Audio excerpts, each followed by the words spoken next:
thank you for being members of our F.A.M.E program. It's becoming so popular now that we have to start finding larger venues, which is always a good thing.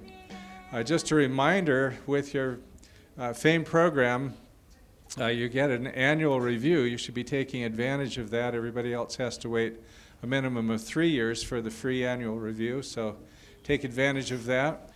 Without further ado, I wanted to introduce you to our very special guest today. Mr. Ralph Burns is a tribal elder at Pyramid Lake. He works at the museum and coordinates efforts with people from all over the world, not just locally, and so I'm sure he'll explain some of the things that are going on there. So without further ado, we'll bring up Mr. Ralph Burns. Thank you for being here. Thank you. Thank you. I do work at the museum. I've been there, I think, 16 years now.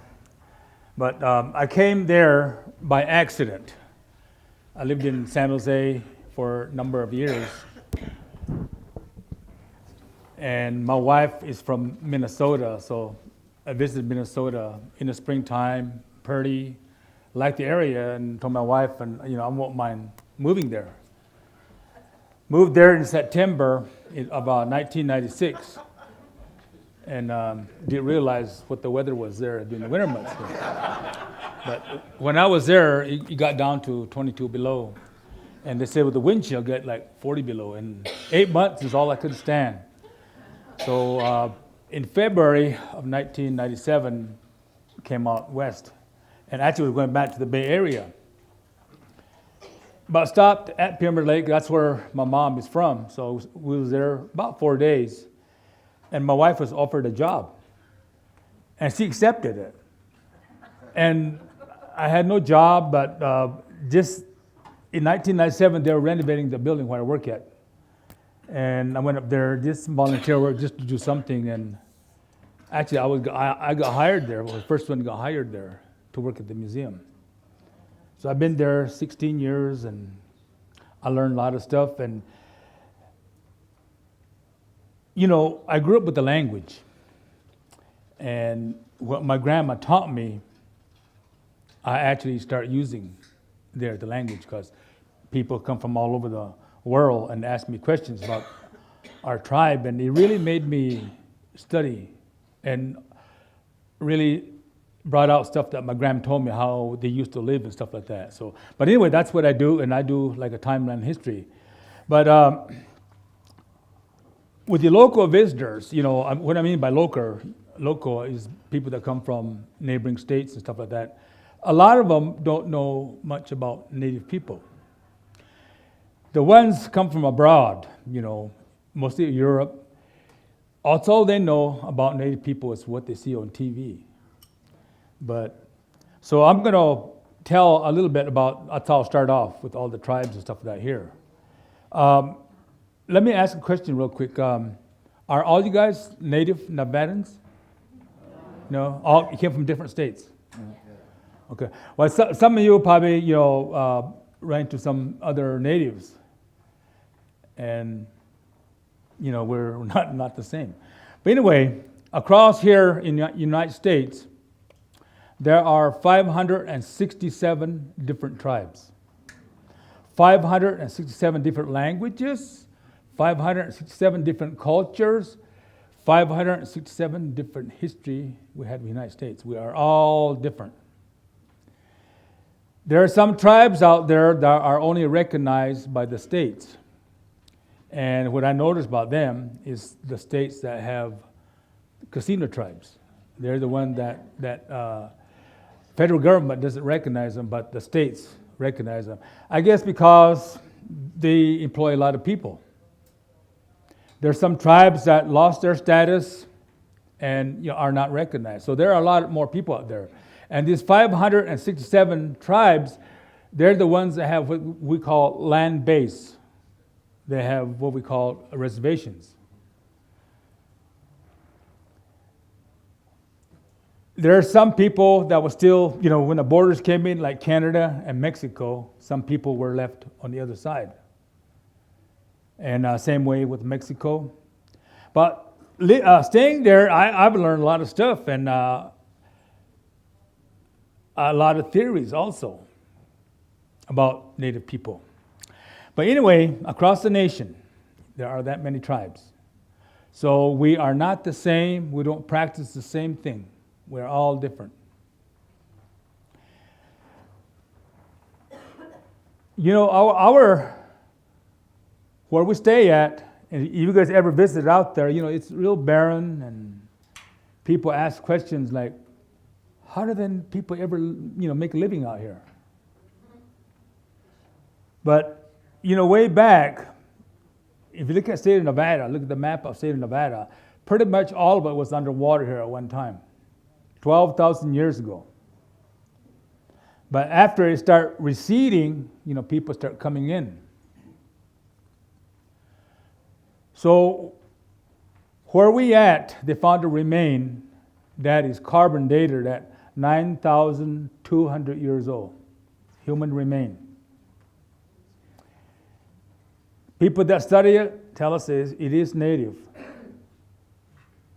So we say we've been here at least that long. But there's, you know, a lot of controversial stuff about that.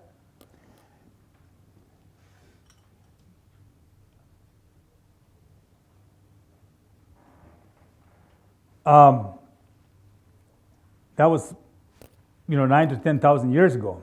But this, when the lake was receding, you know, people came in. But what happened was, you know, it was a lake bed, sparsely green here and there. All the people couldn't live there. So what happened was families went different ways, you know, toward east, and actually became different tribes. We're the only one that stayed, because we're the same way. We are divided up into 23 different bands. We cover pretty much all the western part of Nevada, southern Oregon, and southern Idaho. That's where our people used to roam. Our people, our first time that our people saw a non-Indian was in 1844. And that's only 170 years ago. Nevada just celebrated its 150th birthday here, just past October. 20 years apart. The guy that came upon the lake was, I guess he called himself a surveyor, John C. Fremont. It was a pretty good meeting, and I think he came there twice, according to his journals or his diary. But he's also the one that named the lake Pyramid Lake because of the rock formation that's out there. I think maybe, I know all of you can't see this, but here's a picture of the pyramid on the lake there. Shaped like a pyramid. But remember, 12,000 years ago, this was all underwater. Right now, during the winter months, you can actually see steam coming out of the rocks here. A lot of underground geothermal. So, 1844, 170 years ago. But I'm going to talk about, you know, the dates or the years that kind of affected us. 1844, 1849, in the great Western movement to gold fields of California. This was one of the main trails here. Well, actually below us. If you guys are familiar with Stillwater or Fallon area, that was one of the main trails coming west. Well, it's pretty treacherous, you know, in those times. There's no road. So you are just in the wagon and with all your possessions. A lot of people couldn't make it to California. A lot of hardship. Some of them get stranded out there, couldn't continue, so they just settled out in the remote area out there. But what they start doing was they start putting up fences, you know, those kind of stuff. We were considered, they call us, you know, hunters and gatherers. So that's why we use this whole Great Basin for a hunting area. But conflict, you know, those kind of conflicts start happening. Animals couldn't travel where they go. They couldn't cross a fence. Even the resources like the pinyon trees, those kind of stuff were being cut down. 1860, this is 1849, those things start happening slowly. So there was a little bit of conflict, but we had the lake. There was no diversion in the river. Whenever that snow melts in the mountains, it comes down and terminates there at Pyramid Lake. So we had a good life there. Fish went all the way up into Lake Tahoe twice. Big fish. This lake at one time was called Lake Lahontan. So that's where the big trout got their name. They call them the Lahontan cutthroat. Time passed. 1860 came around. It's kind of a bad time for us, 1860. Something happened there that really shouldn't happen. Virginia City was a boom town. I think silver, a lot of people there. About 36 miles just south of us where we stay at, there was a trading post called the Williams Station. There's two brothers that ran it. But they on some of these diaries they talk about the bend of the river. So 27 miles from here in Wadsworth, that's where the river turns and it goes north 16 miles into Pyramid Lake because it's a basin. But there are people, that was in May. People, because we had a lot of resource, roots, plants, native plants that we use. We use them, eat the roots and the berries and stuff along the river. There was a family, some kids were out digging roots, and one of the brothers in a drunken state kidnapped two young girls, ages 9 and 11, and took them to the station. The family tracked them there, but they were actually hidden in a cellar underneath the barn with the rags. The families invited into the house. They looked around, they couldn't find the girls. So they kind of gave up on them to be lost. But much time passed and another native person went to do some trading there. He had a horse. So he's going to trade a horse with a gun. And I think on those times they had lead, also powder. But I don't know what they didn't give him. They gave him the lead without the powder, or the powder without the lead, one of those things. So the native person got upset, so he went storming to the barn to retrieve his horse.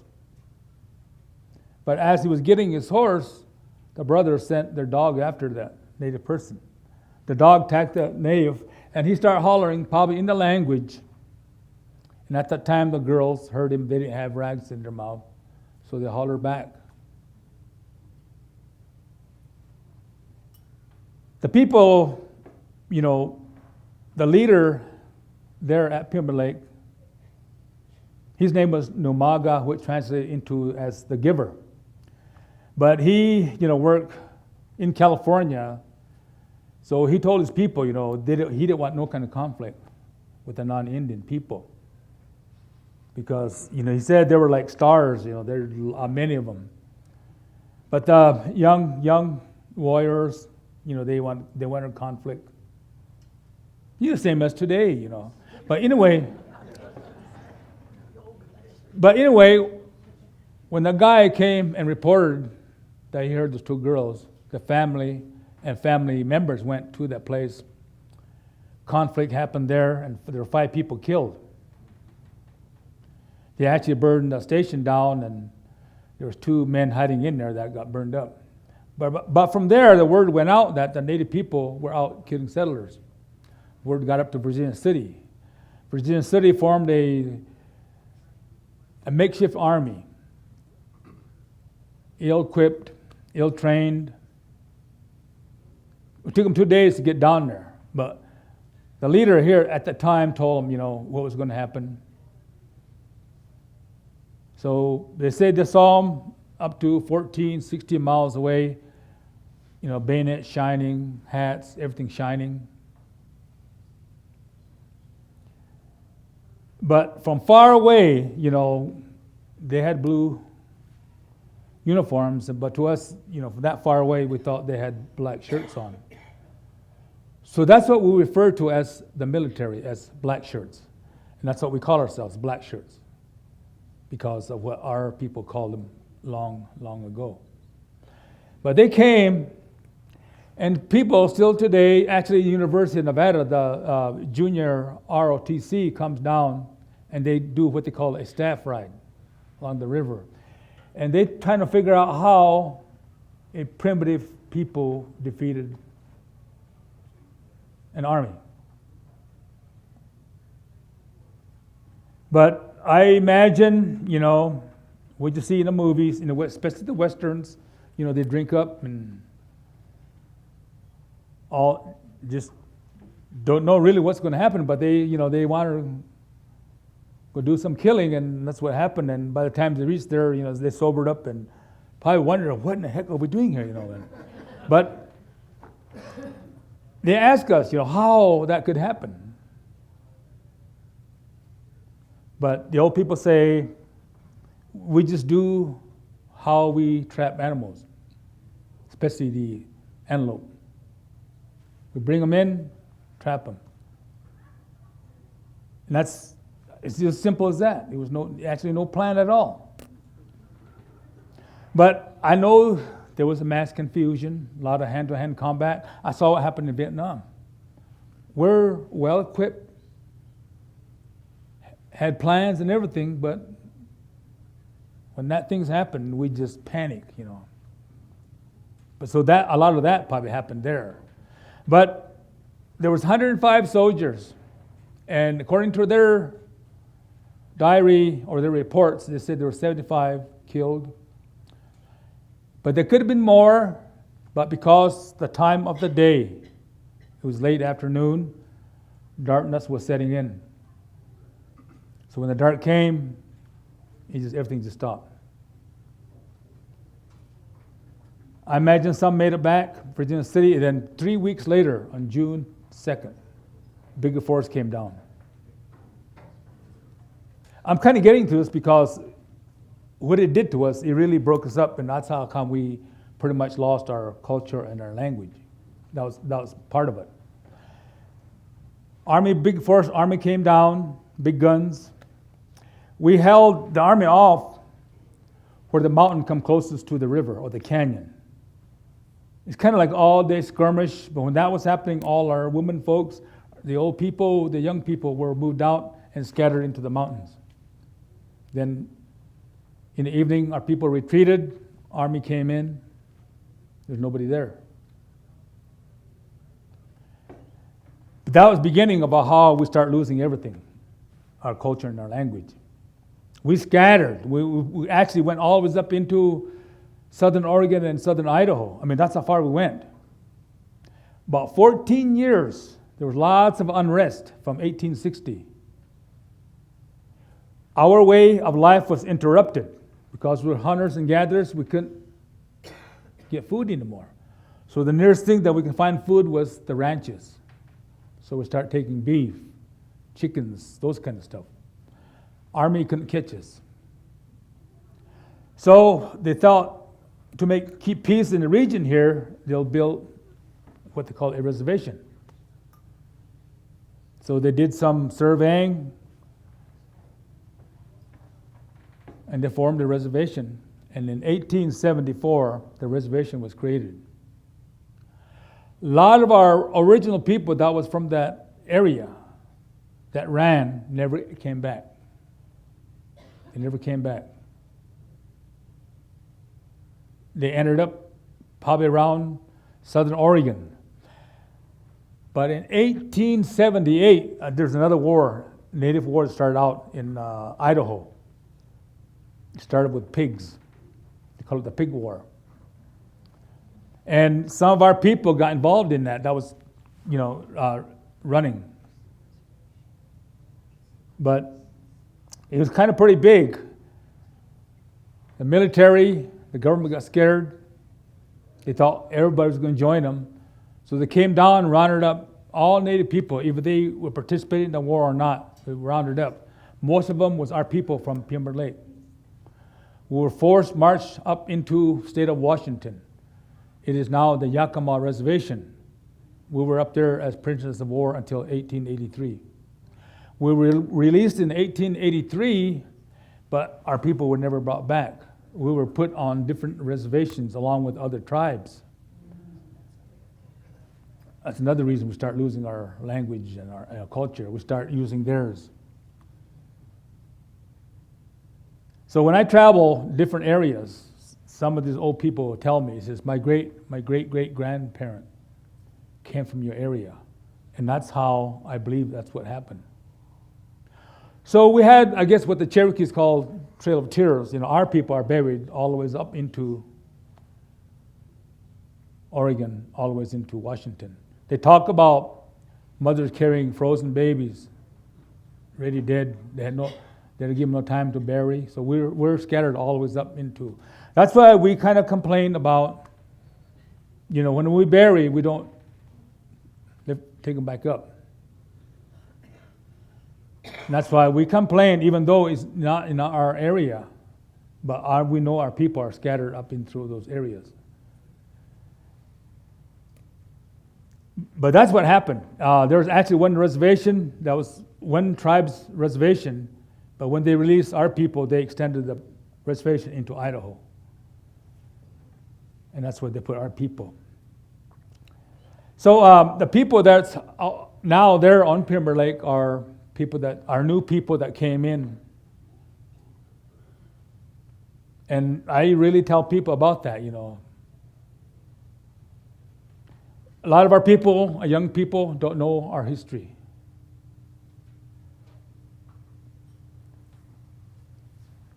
So probably around 1890, they didn't have what to do because reservation was made here and there. There were about 4 reservations made here in the state of Nevada. But they want to, assimilate the native people. So they put what they call boarding schools. And how they get the people or the young kids, school-age kids, they literally kidnap them. They formed a police force at Pima Lake, and my grandma's uncle was one of them. One of their main job was to go out and literally kidnap school-age kids, send them to that school. Now I hear there are a lot of graves there. A lot of our probably like culture shock, They couldn't eat those food that was served to them. They couldn't because they were primitive. So a lot of our relatives are buried at Stewart, young people. A lot of the families don't know where the kids went. They didn't have no way of transportation to go visit and stuff like that. They said sometimes these families, 11 years later, their kids show up, all grown up.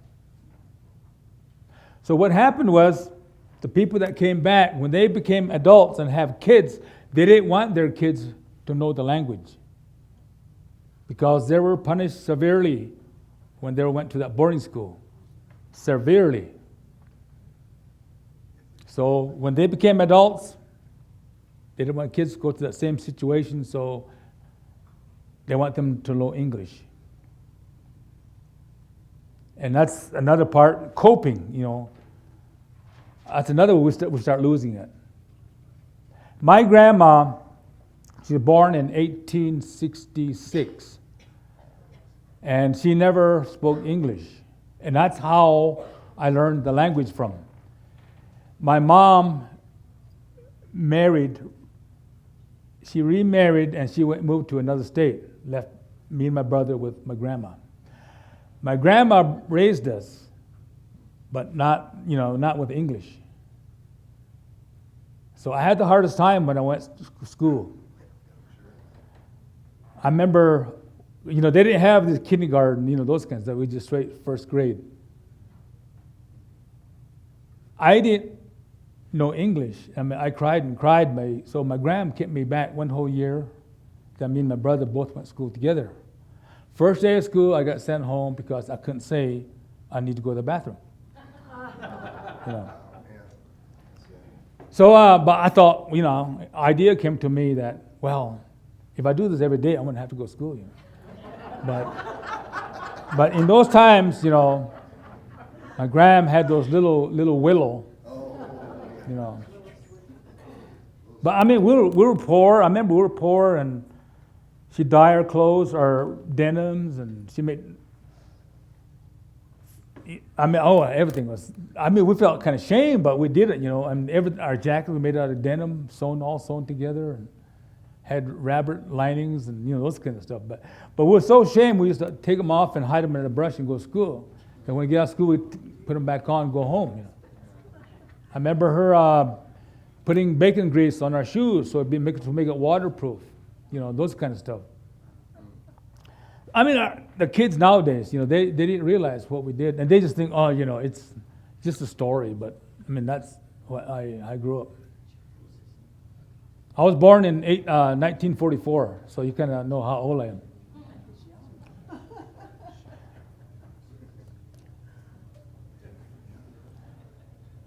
So, I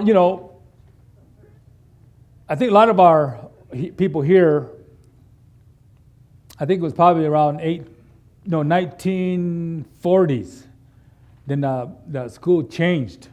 They started bringing kids from Arizona to here in Nevada. The boarding school was about 3 miles south of Carson City.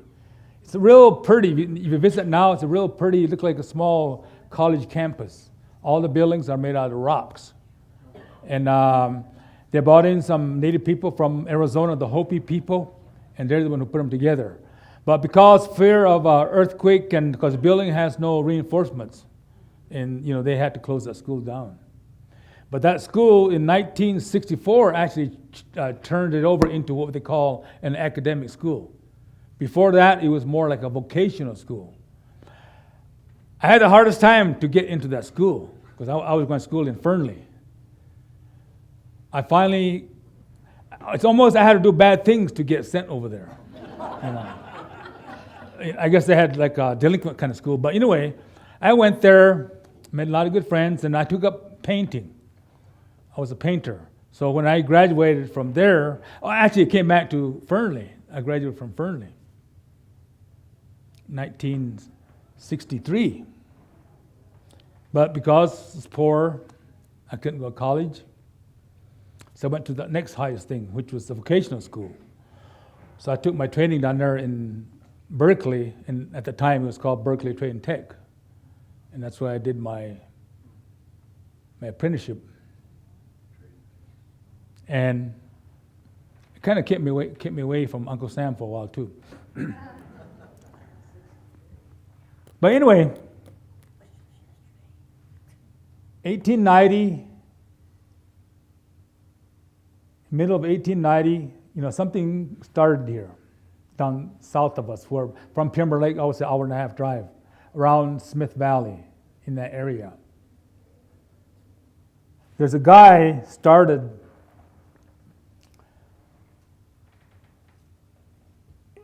It's kind of funny in a way, because this guy, he worked for a rancher. He had a native name, but the rancher couldn't say his name, so he called him after himself, which was Jack Wilson. But people know him by his Wovoka. Wovoka means the cutter. So he cut, hay, alfalfa, or trees, chop trees down. He must have been a good worker because he got invited to the dinner table. At the time, the family prayed before they ate. He liked that. But he had limited English. He didn't really understand what was going on. But he liked that. He tried to convey his people into Christianity. but he didn't know how to do it. He didn't know what to say. So he started using trickery. What he did was, he heard at the table there probably would be eclipse of the sun. So he used that. Went and told his people that he could make the sun disappear for a while. That happened. People kind of believed him. He even went further than that. He had his boss's sons, 2 boys. They were teenagers, and teenagers, probably mischief guys. They helped him. What they did was they stole some blocks of ice, and in the dead of summer took it upstream. Then he went and told his people that he could make ice appear in the dead of summer. That also happened. So people, they kind of start believing him, But another thing what he did was he got a shotgun. One of the boys shot at him, but the babies didn't penetrate his shirt. That's what made a believer. And he liked it because, just like me, I'm getting invited places, but he started doing that too, trying to preach Christianity. But like I said, my gram knew about him, and she knew that he wasn't what he was, And he talked about people that passed on coming back. But the one thing that kind of, we have no buffaloes in this area, but he mentions that the buffalo will come back. So how did he know about buffalo? We have no buffaloes here. But what happened was all the ways in the Dakotas, North Dakota, South Dakota, those northern tribes, they heard about him. And it was a time when, railroad had right-of-ways. They go right through reservations, they had the right-of-way. So they thought they'll give back to native people by giving them free rides on the train. But not in a coach department, in the flat cars and whatever they can get on. But that's how those people from north came down. Came here, seek out. At the time, people start calling him the Messiah, Wovoka. So he came, and what he did was he gave him magpie feathers and a red mineral called red ochre. They took that to where they're from, and they changed it to what they call the ghost dance.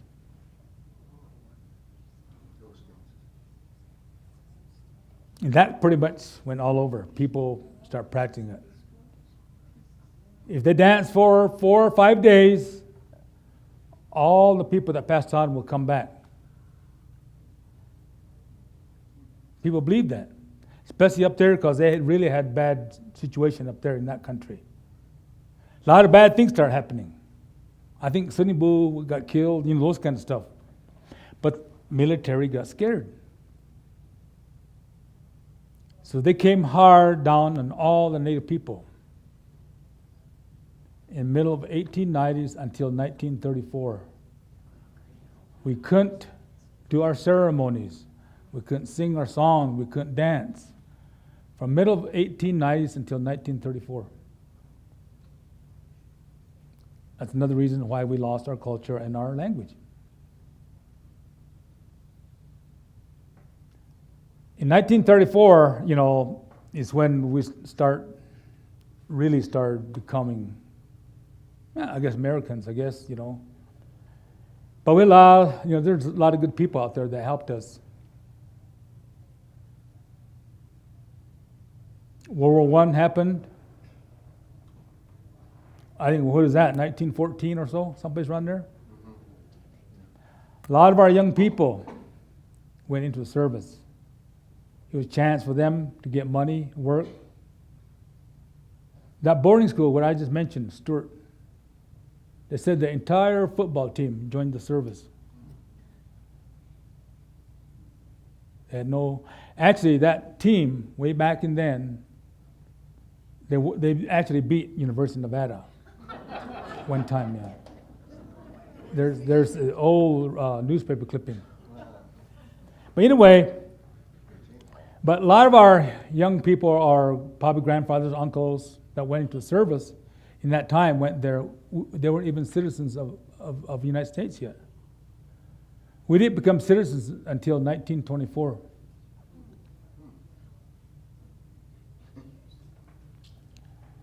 But we survived. Actually, I found an old book. In that time, 1890, they actually didn't know, this is our leaders now in Washington. They didn't know what to do with Native people.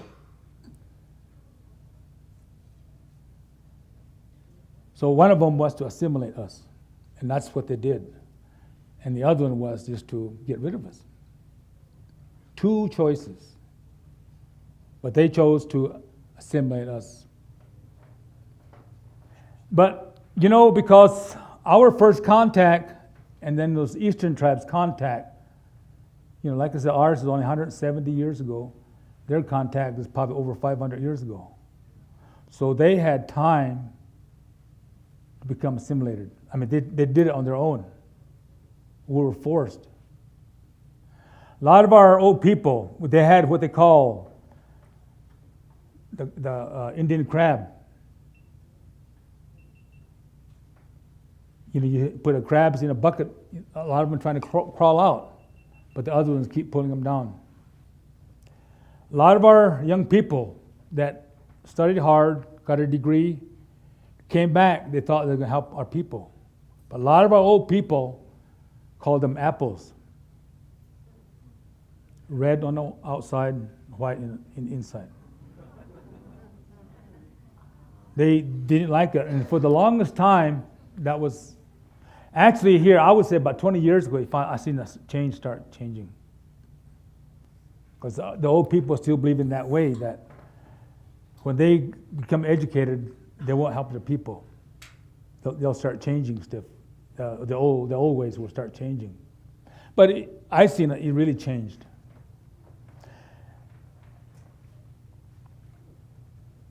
But I think this now, we're really trying to get our kids educated. But I think also that because of our first contact, I think that has a lot to do with it too. I mean, we have to learn right from the primitive into the modern times in one lifetime. So it's, but I always think about my gram. If it wasn't for her, I would never know these things, what I'm telling you. And also to learn my language. But, like I said, I came back in 1997. I guess a year before, in 1996. Well, let me tell you this first about my tribe. I mentioned in 1849, there were some people stranded there near F.A.M.E. with all the positions. Their animals died, they were stranded there. So our people came upon people that were stranded there. But because of the language different, they couldn't speak to each other. But what the miners did was they made gestures for water. And what we call water in the language is pa'a. And when we say this way, we say yutu. So we told them, pa'a yutu, water this way. But they in turn said, hey, he's a Paiute. So from that time forward, we'll always be known as Paiute. What was the name of the tribe before that? We always call ourselves Nemu. Nemu just means the people. But from Nemu, it goes into what we call band names. Where I come from, there's a fish out there that's real unique. I don't know if you can see this, I'll pass this around too. This fish is a prehistoric fish. What's different about him, he gets like 6 to 9 pounds, get a little over 2 feet in length. He doesn't take bait, you can't go out and fish for him. He doesn't jump like other fish do. He's a weak swimmer, he's actually a bottom feeder. He also get up there in age, 50 years and over in age. And how they determine that, what they'll do is take the gill plate off the fish and they'll count the rings on there, like how they date a tree. In 1997, the year I came there, they caught one that was 56 years old. Here 4 years ago, another one they caught was 52. We call it kuyui. We call it kuyui. A lot of people call it kiwi. Oh, there is a common name for this, or a scientific name that I can't even pronounce. It's a real long word. But it was one of our staples. It was easy to catch. We netted them and trapped them. And literally went out there and grabbed them. When the water goes into the river, into the lake, it spreads out. So it becomes shallow, so you can see them going up. Pelicans also know that. But that was one of our staples. Nothing went to waste. Everything was used on there. But see, what also happened with other tribes, they were also removed. Take, for instance, the Great Sioux Nation. I'm saying it because my wife is a Ojibwe. Ojibwe is referred to them as Chippewas. The Chippewas, or the Ojibways, forced the Great Sioux Nation westward, run them into where they're at now, the plains, over 700 years ago. The Sioux Nation at one time were woodland Indians. A lot of tribes were removed. We're probably one of the great few tribes that wasn't removed. We've always been there. We have no stories that we come from someplace. We have proof that we've been there. We have petroglyphs. Just in 2013, they say these could be North America's oldest petroglyphs. 12 to 14,000 years, they said they've been there.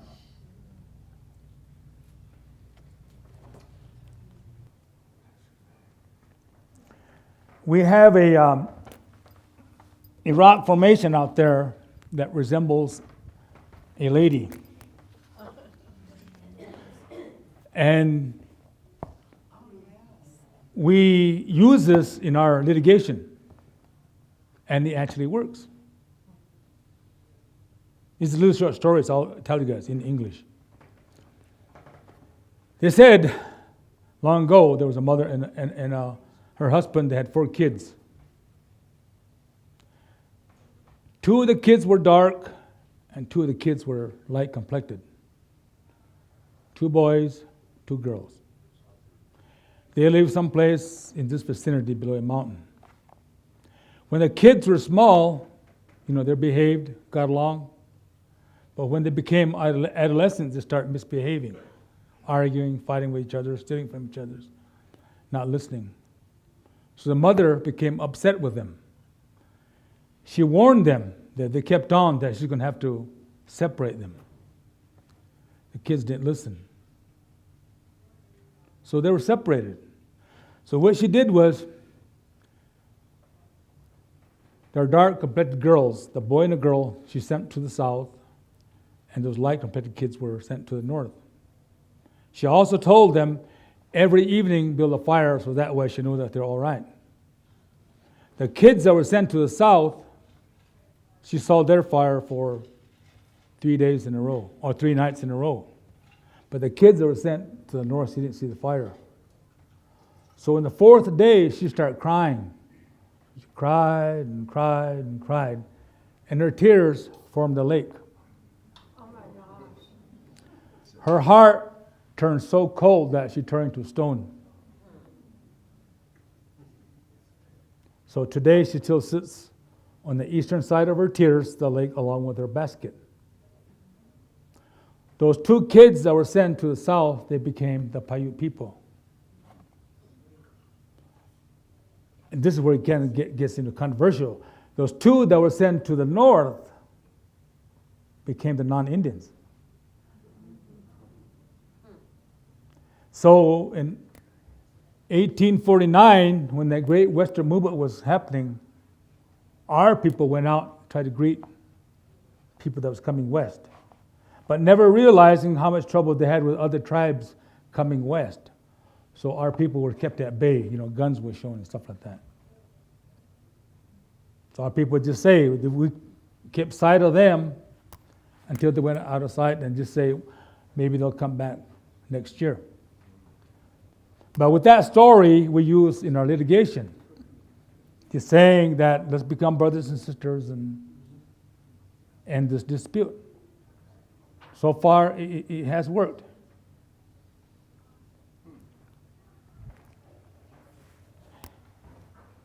Okay, I'll talk about in 1996, they had a survey on our reservation.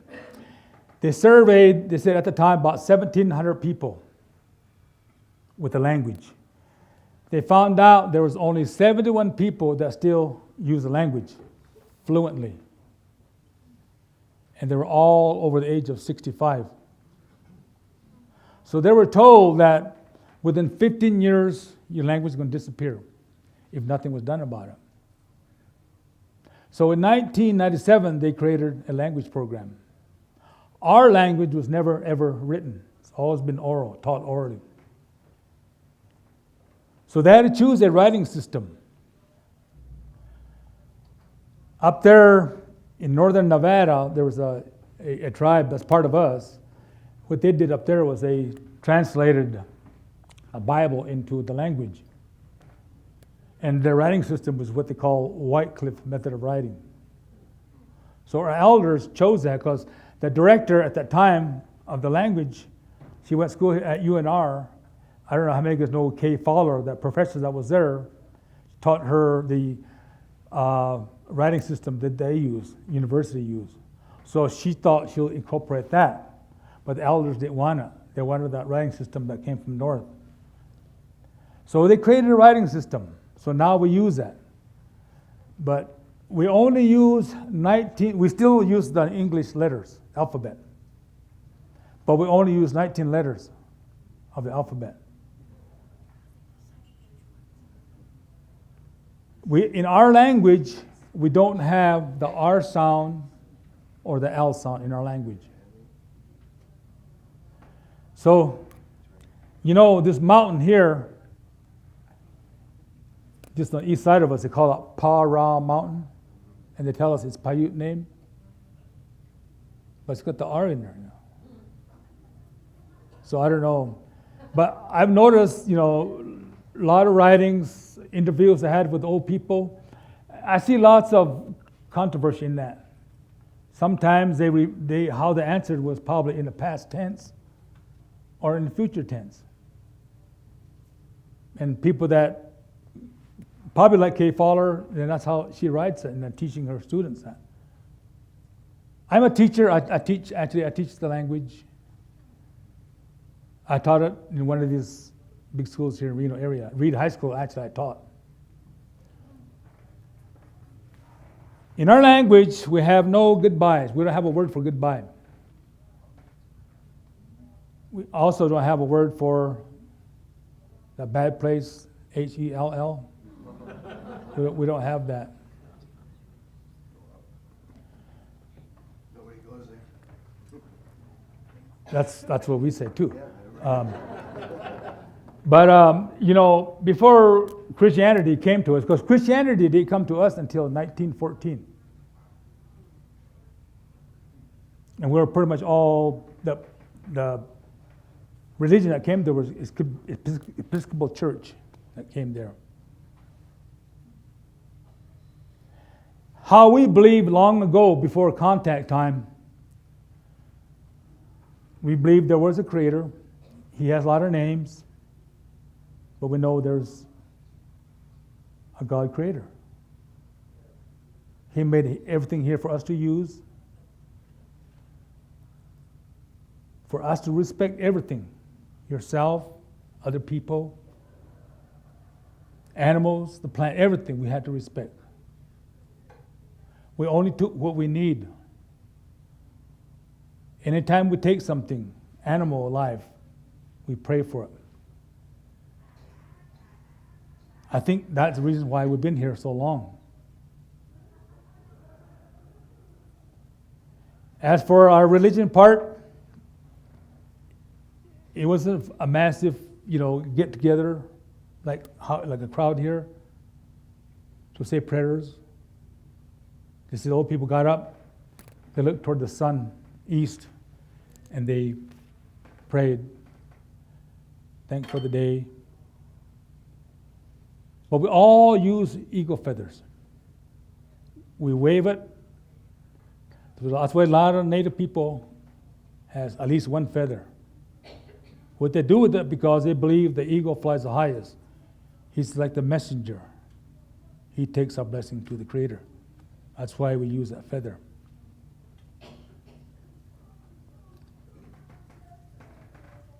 What we believed in is what everybody refers to as karma now.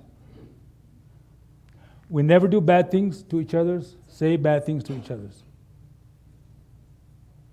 To this ecosystem, what we refer to as Mother Earth, we don't say bad things. We don't abuse it. I think that was the reason why we've been here so long.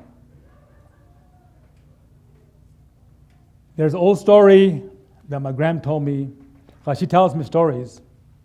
I know a lot of stories, but being a little guy, my attention span was probably only 3 minutes or 4 minutes. Short story. I'll fall asleep, So I know a lot of beginning stories, but I don't know how they end. Short stories. And but she's told me, I tried to figure out, as a kid too, you don't really remember what she actually said, So I tried to figure out what she said. But this is, I think, what she said. She said long ago, the Creator made the animal people first. Because in all our stories, it's all about animals. They were like humans. They talk human. They do human things. But they look different. But what they're supposed to do, same thing as respect, giving back something to the ecosystem. They didn't do that, the animal people. So the Creator God took the power away, but He didn't destroy them. He said, in order for them to survive, they have to prey upon each other. So one time, all the animal people came together, give each other hugs, said goodbyes, and ran from each other. That's where they're at today. So He made the second people. We're supposed to do the same thing. But as you can see now, that's not happening. So time is coming when He'll shake some of us off and have a new beginning. That's what the old people believe in. Okay, I think I'll leave there, and what I'll do real quick is let me tell you a story. It's a little short story in a language, so you know how our language sounds like, and also I'll translate in English. But all the stories are kind of like this. The story is about a raccoon and a skunk. I guess long time ago, when they were like people, they didn't look like what they look like today. We all know what a skunk looked like, right? And a raccoon? Okay. We call the raccoon parakai and the skunk bongita. They were buddies here at one time, a long time ago. It says, "Oh no, smuwaha inaba so parakai go bongita no. Sumwa awama so bongit go the bonuses to put go parakai no benefitiga. Yes me would bring. House paraya tabi no money me. O guys in a quick so parakai me. Taska paquiga ga me. Sa yes o put yes o oitik. Is now no yes in a hoopdam mimia. Is gonna hoop kamama petika is oh pida. O kup to paqui sa me anin. Is now no is oh paquiga hoka. So parakai go bisha manevan. Uo paquita siboiwan. So bungit go gaima the siblings oh was this a Darwin. When them all but quick is me so parakai go bungit and the chum. Tas ka mat no me, bonita paqui o ba kamaba quataniga ame. So bungit ko stana gaio ni quigia. When them all but quick is me was so parakai. New kuna hanil to a me, uskum paqui si gimme. is paraka meo guna ha ne tuak on kana yesu so bugitu stars is mu bakwi di how you gwin inatu mu kwazan inatu mu disangin inatu mu kukuban o dois o manaku is paraka bitu guna non is ka bungita to itbing how manaku me is bungita on all squina hawan is all the busy na ha huka yeshi na goi huka on kuna yesu na so bungita ko paraka ko kobo to matatse is paraka ko bungita to na pao so bungita ko sawe habeho oi te kara ko naiku umanen when the menos dois menos bungita to hanabo is sirakwana is paraka ban odosh tu puike. They said a long time ago there was two good friends, the skunk and the raccoon. One morning the skunk woke up and went visit the raccoon and asked him, "What shall we do today?" And before the raccoon can answer, the skunk said, "Let's go fishing." Finally, the raccoon agreed. So they both made their way down to the river. And when they got on the river's edge there, they built a fire to cook their fish on. And then they both started fishing. The raccoon, he was a good fisherman. He started catching a lot of fish. The raccoon didn't catch anything. The skunk. So the skunk started getting mad. So after they fished for a while, the raccoon said, "Maybe we should quit now." He says, "Look, that fish is piling up on the bank there." The skunk didn't say anything because he was still mad.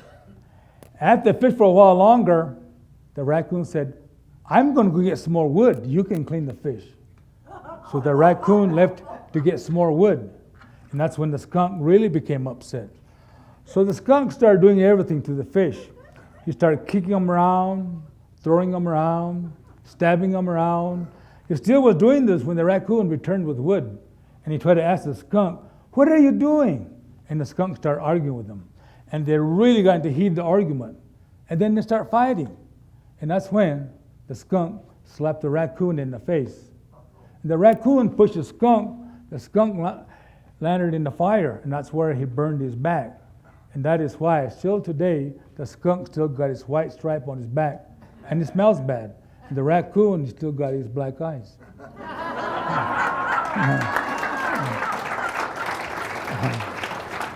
Thank you guys.